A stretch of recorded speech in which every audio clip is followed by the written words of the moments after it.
pun ada antara kita yang berlainan fikiran dan fahaman serta berlainan taraf dan kedudukan.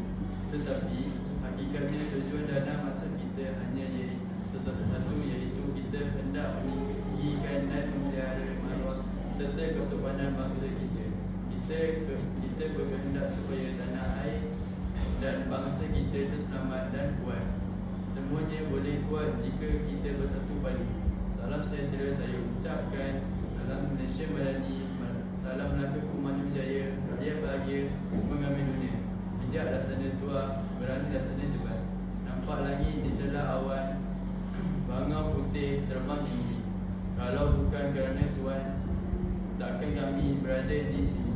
Andai patah sayap Raja Wali, bertongkat dua hamba kemari.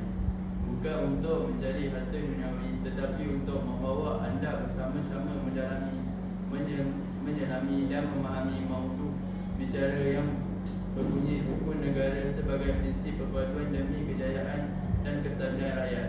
Sidang intelektual sekalian, sebelum kata mengatur bicara, izinkan saya memberikan definisi bagi tajuk pilihan di hati menurut Kamus Dewan edisi ke-4. Rukun didefinisikan sebagai dasar tiang asas dan sendi negara pula merujuk kepada kumpulan masyarakat yang mendiami sesuatu kawasan, mempunyai kedaulatan politik dan juga jentera pemerintahan. Seterusnya, prinsip membawa makna asas atau dasar yang menjadi pokok sesuatu pemikiran, kajian, tindakan dan lain-lain. Pembedal pula merupakan penggabungan peleburan dana perihal berpadu kejayaan pula diklasifikasikan sebagai perihal berjaya, kemenangan dan hasil.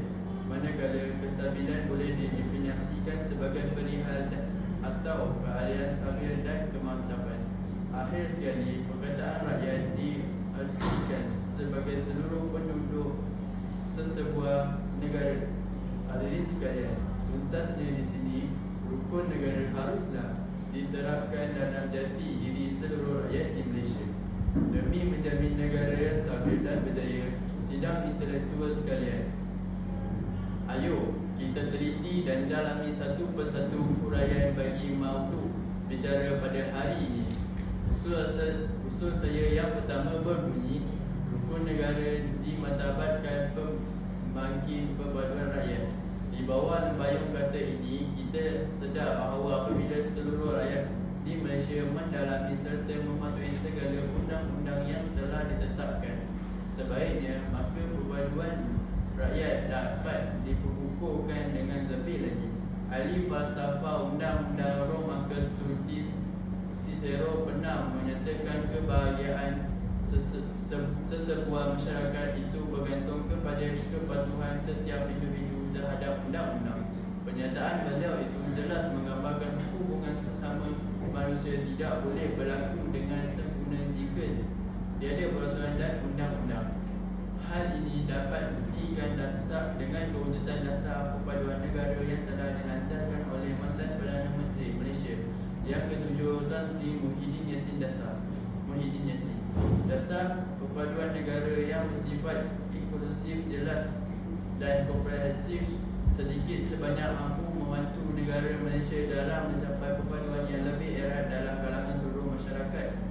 Tidak, objektif utama dalam dasar perpaduan negara adalah untuk mengukuhkan perpaduan dan integrasi nasional dengan semangat jati diri, patriotik, prihatin, toleransi, saling menghormati dan bertanggungjawab, serta melahirkan rakyat Malaysia yang menghargai mengamalkan perpaduan.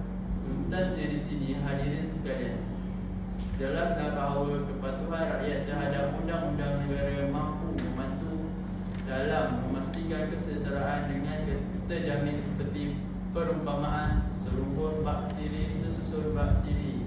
Sidang hadirin yang dikasihi sekalian, begitulah huraian bagi usul yang saya bawakan pada kali ini. Sekian, terima kasih.